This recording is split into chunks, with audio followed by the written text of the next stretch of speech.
Assalamualaikum semuanya ya guys. Jangan lupa subscribe, like, share, and comment ya guys. Hola, halo para nakama One Piece semua.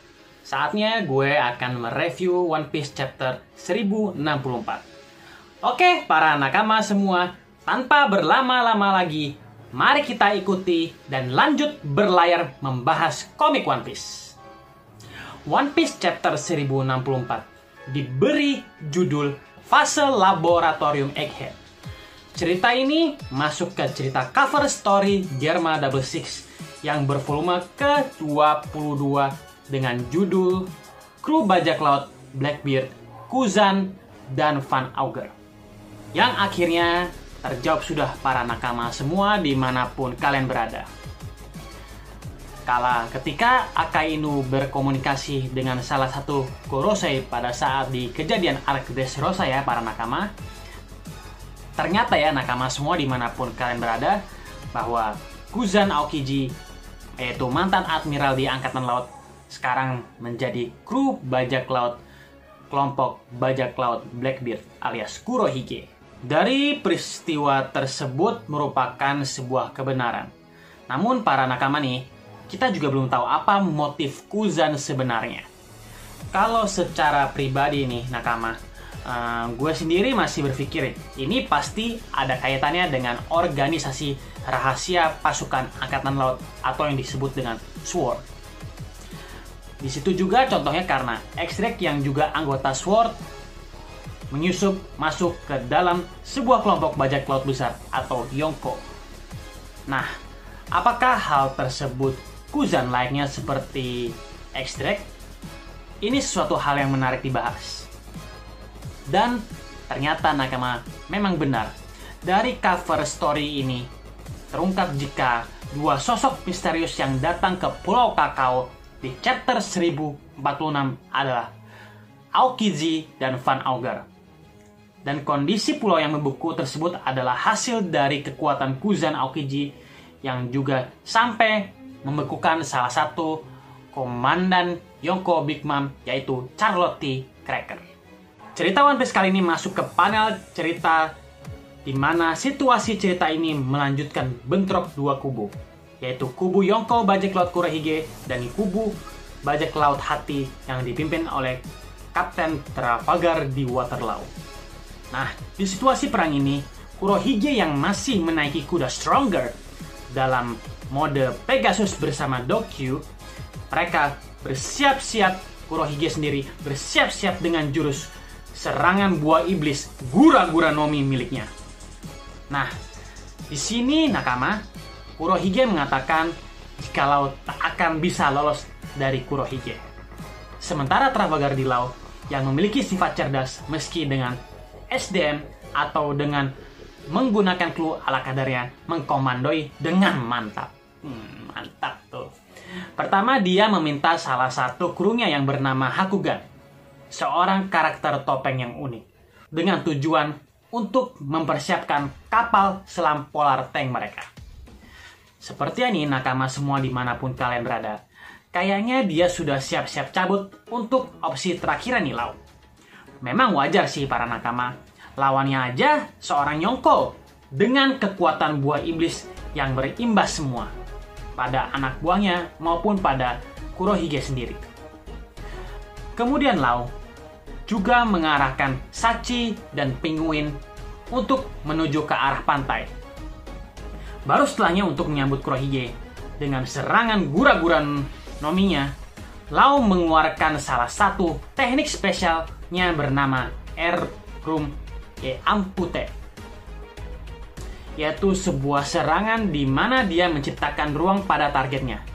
Lalu sebuah tebasan Lau akan terjadi dan membuat lawannya terbelah namun tidak terbunuh. Serangan jurus ini pernah digunakan Lau pada saat di kejadian Arc Pang Hazard, di mana saat itu Lau sedang menghadapi Vergo dalam mode bentuk full haki tenaga dalam. Lalu nakama cerita ini berlanjut.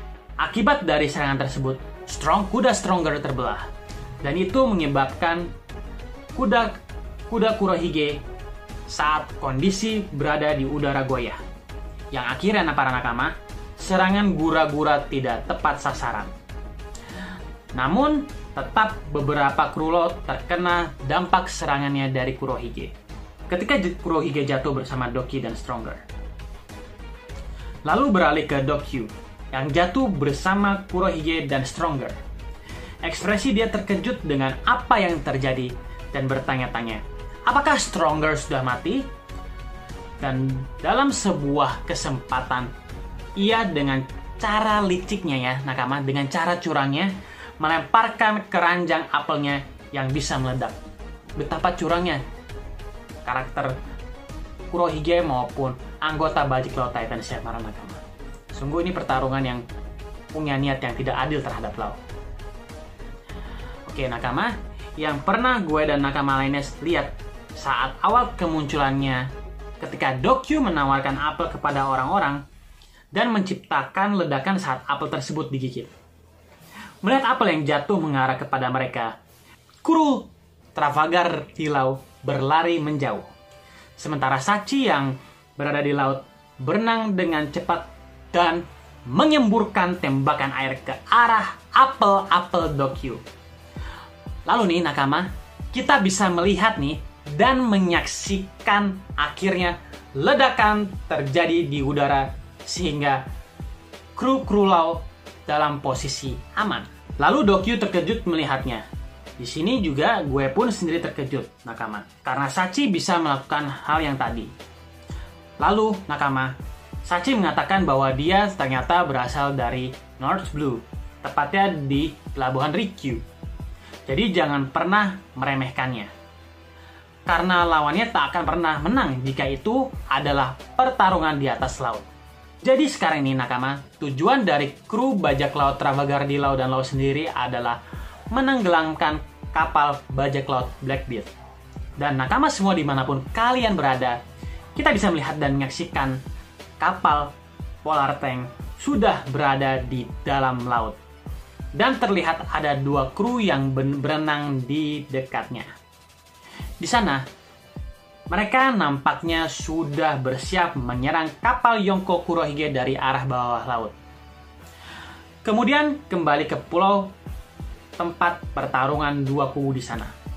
Di situ terdapat kru anggota wakil dari Trafalgar di laut yang bernama Beppo, si Sukuming beruang unyu, berteriak kepada Jeanbart jika ada sniper dari arah 3 dan mereka harus melindungi kapten mereka. Nah, nakama semua dimanapun kalian berada, di sini aku jelasin bahwa Beppo ini mempunyai pengamatan sekitar atau skill pengamatan yang bagus nakama. Mungkin ini salah satu mengapa dia menjadi navigator. Selain itu, karena Beppo berasal dari Sukuming. Lalu, mungkin dia mendapatkan kelebihan pengamatannya layaknya seorang binatang buas. Cerita ini masih berlanjut ya para nakama. Berdasarkan arahan dari Beppo, Jeanbart yang memang nampaknya tameng bajak laut hati mulai bergerak dengan cepat dan sedang melindungi titik buta kaptennya, yaitu dengan menggunakan tubuhnya. Sampai-sampai nih, si Van Auger, yaitu si penembak jitu dari kapten bajak laut Blackbeard, yang memang mengincarnya dengan baik, memuji para kru laut. Karena para kru ini, kita ketahui ya, sangat kompak menjaga kaptennya. Di sini gue kasih angkat topi atau kasih applause kepada kru laut. Meski tidak segemerlap kru Luffy, tapi mereka ini sangat kompak loh. Maksudnya sangat kompak, terstruktur, dan sistematis dalam menghadapi sebuah masalah dan mara bahaya yang mengancam. Nah, nakama nih, faktor utamanya nampaknya karena kru mereka sangat memiliki kapten yang cerdas dan kapten yang mempunyai strategi yang jitu dan unik. Kembali ke cerita pertempuran. Tiba-tiba nakama, laut kembali mengeluarkan serangan spesialnya. Kali ini dengan jurus Krungnya. Ya, sebuah jurus ruang hampa ukuran kecil diciptakan oleh laut dengan memadukannya dengan pedang Hikokunya. lalu mengarahkannya ke arah Kurohige, sehingga sebuah serangan laut tercipta, shock wheel, sehingga pedang tersebut memanjang dan membesar, kemudian menembus perut Kurohige sampai dia tertusuk, sehingga menyebabkan Kurohige terluka akibat dari serangan tersebut. Ini benar-benar keren banget deh ini Lau, dengan harga bounty-nya yaitu sekitar 3 miliar berry.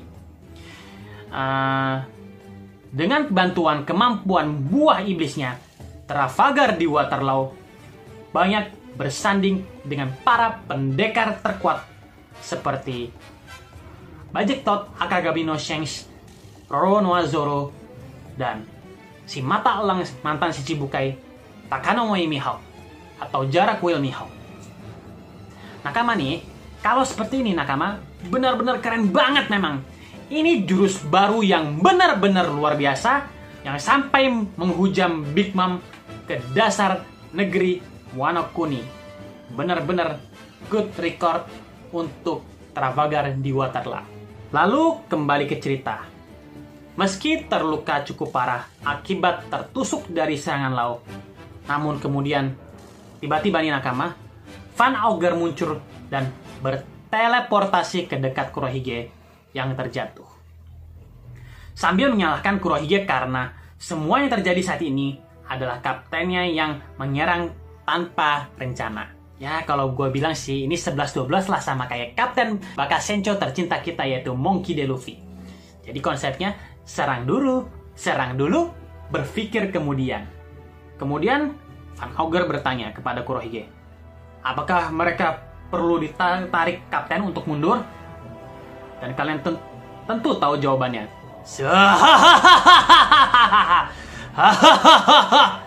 Sambil terbatuk-batuk dan memakai Van Auger seorang yang bodoh, Kurohige berkata, jika pilihan mereka hanya maju.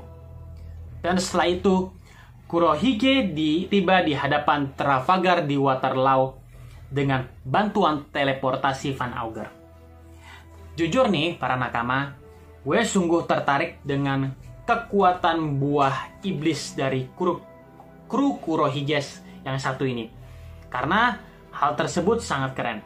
Alasannya yang pertama, dapat membantunya dengan spesialisasi Van Auger sebagai orang sniper penembak jitu untuk berpindah-pindah tempat. Kemudian yang kedua, ini orang ya nakama bisa membawa serta seluruh elite crew atau komandan Titans. Bajak termasuk Kapten Bajak Laut Kurohige dengan tujuan ke medan tempur dengan sangat cepat dan badass. Nah, kemunculannya bakal epic kan nakama? Mereka tiba-tiba muncul di tengah pertempuran dari kekuatan milik Van Auger. Kemudian nakama semua dimanapun kalian berada, buah iblisnya ini mirip dengan kemampuannya Lau, yang juga dapat memindahkannya ke suatu objek yang lain. Tapi untuk Lau, dia perlu objek lain untuk ditukarkan. Menarik bukan ini untuk dibahas lebih lanjut? Lalu nakama, cerita ini berlanjut kembali ke pertarungan dua Kapten Lau dan Kurohige. Lau berkata tentang semua eksekutif Kurohige yang merupakan pengguna kemampuan buah iblis. Dan dia berkata, jika semua kelemahannya adalah laut. Namun Kurohige menjawab, ini bisa dibilang keuntungan daripada sebuah kelemahan untuk orang yang mengetahui semua isi dari buku buah iblis. Tentu pasti akan berpikiran seperti itu. Dan buah iblis yang menjadi kekuatan krunya. Memang semua spesial dan bahkan mendukung keahliannya masing-masing. Bayangkan nih nakama, pengguna pedang bisa menghilang seperti Shiryu, petarung kuat seperti Barges yang memiliki kekuatan buff yaitu mengangkat benda-benda raksasa yang besar seperti gedung maupun gunung dan rumah-rumah tinggi. Yang selanjutnya adalah dokter seperti Dokyu memberikan semua penyakit. Terus ada juga sniper seperti Van Auger dapat berteleportasi, lalu ada sosok yang bisa menyamar atau merubah diri menjadi orang lain yang bernama Katarina Devon. Lalu kaptennya nakama, Kurohige mampu menetralkan kekuatan buah iblis dengan yami-yaminya. Kemudian mampu menciptakan gempa dan juga tsunami ketika di lautan dengan buah iblis yang satunya lagi. Dan bahkan nakama semua dimanapun kalian berada, seorang mantan admiral dengan kekuatan beku atau es ada bersamanya. Maka nikmat buah iblis apalagi yang kau dustakan? Itulah tadi mengenai pembahasan tentang kekuatan Devil Fruit buah iblis anggota bajak laut Titans kelompok bajak laut Kurohige. Oke nakama, kembali ke cerita panel. Berpindah ke arah laut. Sebuah ledakan terjadi di kapal laut Kurohige dan serangan tersebut berasal dari bawah laut dengan tujuan nampaknya menenggelamkan kapal Yonko Kurohige. Dan nakama semua, kita bisa melihat dan menyaksikan di bawah laut kapal Polar Tang dan 2 kru laut sebagai pelakunya. Kemudian berpindah ke dalam kapal Yonko Kurohige. Dalam sebuah jeruji penjara, kita bisa melihat dan menyaksikan ada Charlotte Pudding yang telah diculik Kuzan dan Van Auger ada di dalam kapal Kurohige. Dan ini merupakan pertama kali sebuah cover story langsung terhubung dengan cerita yang berjalan. Tapi memang karena kemampuan Van Auger, memang dalam hal ini mungkin terjadi karena dengan kemampuan teleportasi, yaitu berpindah dengan cepat dari satu tempat ke tempat yang lain. Bukanlah hal yang mustahil dilakukan. Tapi meski Van Auger dan Pudding ada di tempat kejadian peristiwa ini, nakama semua dimanapun kalian berada, kita belum bisa melihat mantan Admiral Kuzan ya nakama. Kira-kira nih, di mana dia berada sekarang? Dan kru Kurohige yang lain pun tidak terlihat selain Burgess, Auger, Stronger, dan Doki. Kembali ke cerita Charlotte Pudding. Dia telah dijaga oleh 2 kroco Yonko Kurohige. Mereka nampak tenang meski tengah terjadi ledakan di kapal. Karena mereka percaya semua akan berakhir. Karena para komandan atau eksekutif dari Kurohige sangatlah kuat. Kemudian nakama, kita bisa melihat dan menyaksikan Pudding yang mengatakan jika Big Mom masih hidup. Mereka tidak mendengar kata-kata seperti itu. Dan kedua kroco membalas perkataan Pudding dengan mengatakan pada Pudding jika dia terus percaya pada legenda lama, maka Pudding tidak akan maju ke tahap zaman berikutnya. Itu main-to-main aja nih, para kroco benar kata-katanya. Yap, era lama akan berganti dengan era bajak laut baru. Dan saat ini, yang dihadapi kelompok bajak laut Kurohige adalah salah satu bajak laut yang bertanggung jawab atas kekalahan Big Mom. Kemudian nakama kembali ke pertarungan 2 kapten yang saling mengadu dengan kekuatannya. Lau dengan pedangnya yang sudah dipadukan dengan kekuatan kru. Sementara Kurohige dengan jurus tinju gura-gura. Kita bisa melihat dan menyaksikan kilat-kilatan hitam tercipta. Apakah ini merupakan jurus Hasoku Haki para nakama semua? Sangat menarik nakama untuk dibahas secara terpisah. Dan setelah itu, pertarungan ini masih face to face dalam pertarungan. Di sini, Lau yang sedikit tegang melihat Kurohige yang terus mencoba melibasnya. Menggunakan teknik lain dengan buah iblisnya, yaitu Blackwater, ucap Blackbird. Lalu nakama, apa yang akan terjadi selanjutnya? Kira-kira. Ini menarik. Tapi yang pasti kekuatan Kurohige dengan Devil Fruit Yami-Yaminya mampu menetralkan kekuatan buah iblis. Dan nakama, jika hal ini terjadi, maka nasib buruk akan dihadapi Trafalgar di Lau. Tapi yang pastinya gue percaya Lau mampu melalui itu. Jadi mari kita tunggu bersama kelanjutannya di chapter berikutnya. Dan di saat peristiwa yang bersamaan dengan bentrokan 2 kapten bajak laut era baru, nakama semua dimanapun kalian berada, kita bisa melihat dan menyaksikan Akainu mendapat kabar tentang pertarungan bajak laut Yonko Kurohige dan bajak laut generasi buruk hati Travagar di Waterloo. Nah, nakama, di sini aku mau menjelasin pertarungan tersebut yang terjadi di Winner Island. Dan pertarungannya belum selesai. Hal tersebut, informasinya membuat Akainu frustasi. Apalagi dengan jabatannya sebagai Fleet Admiral saat ini. Karena kita tahu, kedua bajak laut besar, apalagi itu adalah Yonko dan orang yang telah mengalahkan Yonko terjadi bentrokan. Itu akan menciptakan gangguan pada keseimbangan dunia. Seperti yang gue tahu dan nakama tahu sebelumnya. Karena kekalahan salah satunya tentu akan menciptakan konflik besar yang lain atau kekacauan dan bahkan pergolakan dunia One Piece benar-benar runtuh. Ini benar-benar sungguh menarik nakama semua dimanapun kalian berada. Lalu para nakama, cerita ini panel berpindah ke Pulau Egghead. Di sana, kita bisa melihat dan menyaksikan Pacifista tidak menyerang Luffy dan kawan-kawan. Namun saat ini, kondisi mereka berbeda dari sebelumnya.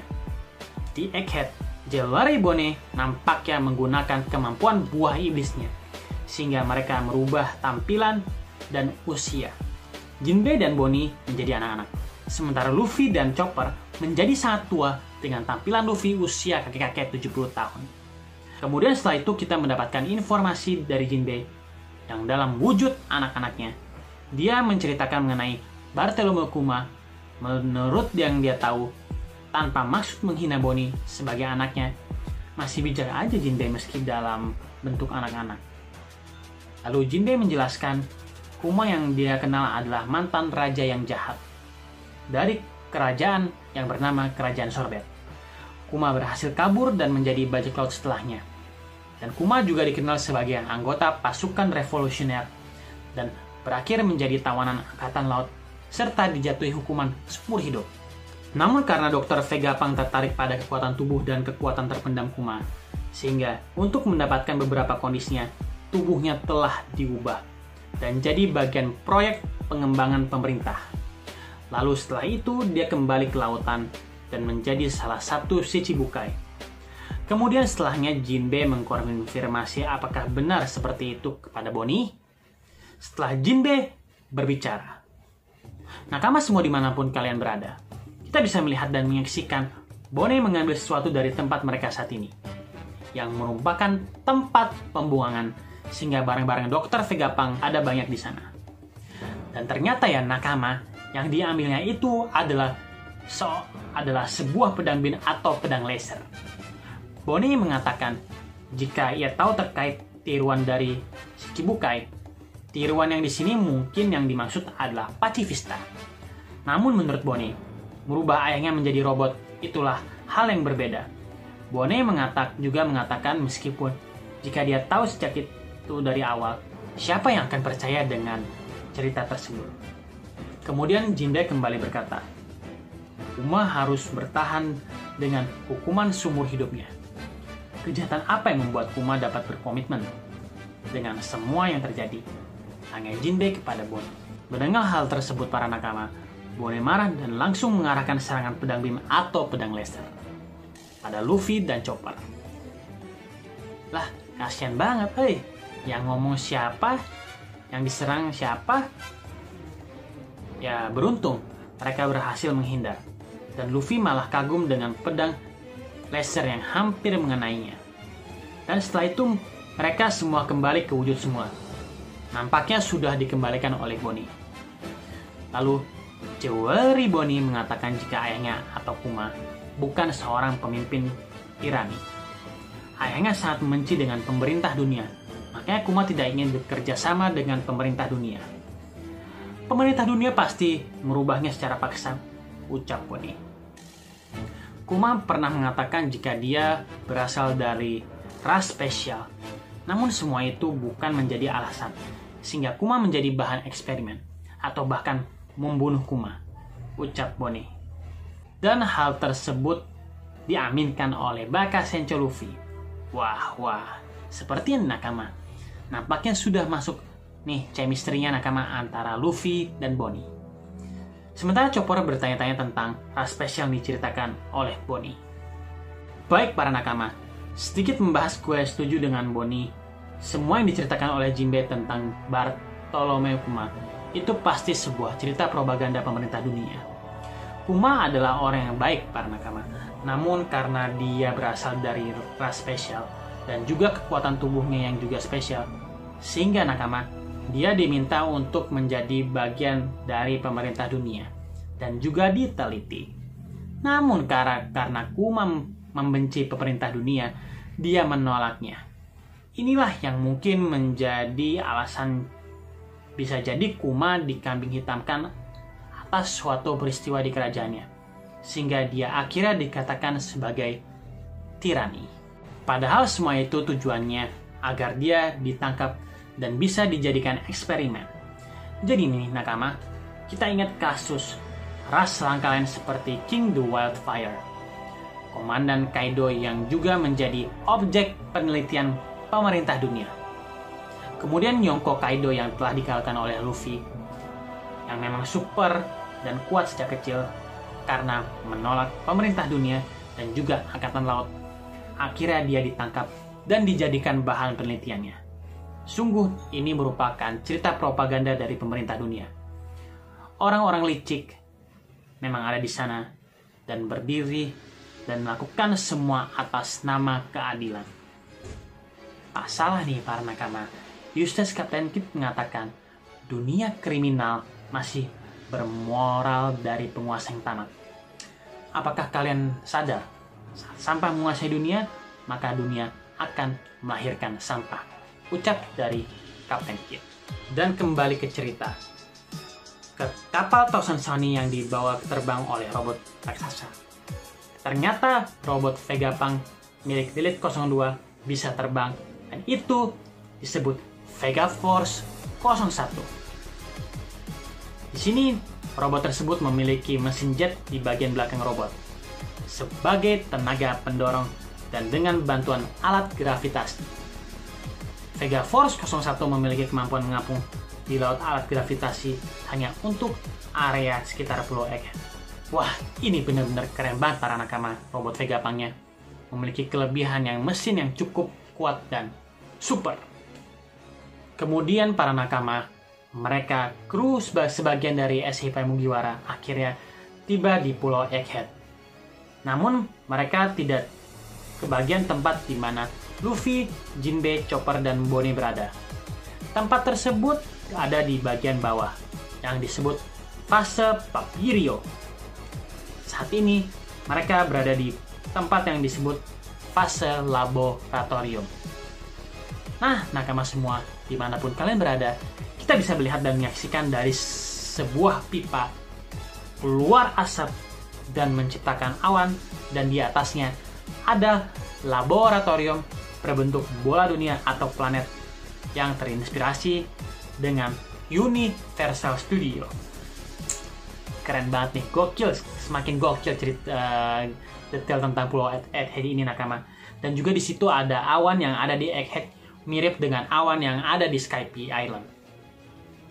Ternyata nakama semua, itu merupakan teknologi science genius yang diciptakan oleh Dr. Vegapunk. Dan setelah itu, mereka tiba di sebuah pintu raksasa dari laboratorium. Namun sebelum masuk, mereka harus menggunakan pakaian peneliti. Ternyata mereka hanya perlu menggunakan sepatu khusus, kemudian menggerakkan tuasnya, yang berarti maka terciptalah pakaiannya yang sesuai dengan pakaian mereka masing-masing.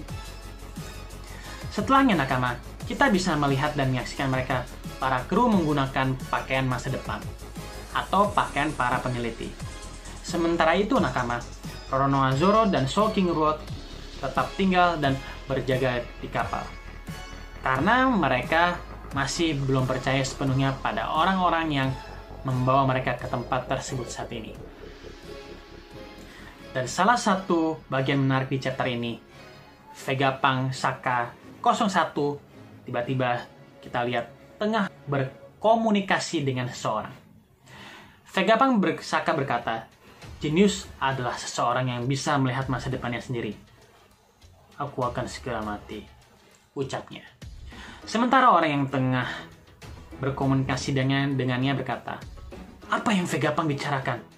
Berhenti bercanda, ini tidak lucu sama sekali, ucap orang tersebut nih nakama. Kalau dari pengamatan menurut gue sih para nakama, ini merupakan ada kaitannya dengan pemerintah dunia melalui si Pinolnya yang ingin melenyapkan Dr. Vegapunk. Dan karena ada Serafin Kuma ada di kejadian pada kala itu, Vegapunk bisa saja mengetahui informasi tersebut. Ya, namanya juga ciptaannya nakama, setidaknya pasti akan terhubunglah dengannya. Dan yang paling mengejutkan ya nakama semua, dimanapun kalian berada, terakhir tiba-tiba ada sosok yang berbicara dengan Vegapunk Saka, yaitu sosok pendiri pasukan revolusioner, yaitu Monkey D. Dragon. Nah nakama, apakah orang tersebut Monkey D. Dragon? Mengapa kedua orang ini saling terhubung? Apakah jawabannya karena Vegapunk adalah bagian dari pasukan revolusioner? Menarik menunggu kebenaran yang akan terungkap selanjutnya. Dan cerita ini selesai nakama, semua dimanapun kalian berada. Apabila gue ada kesalahan, mohon maaf. Semoga cerita ini bisa menjadi pelajaran dan juga bisa menjadi hiburan untuk kita semua. Sekian dari gue. Assalamualaikum warahmatullahi wabarakatuh. Konnichiwa and sayonara.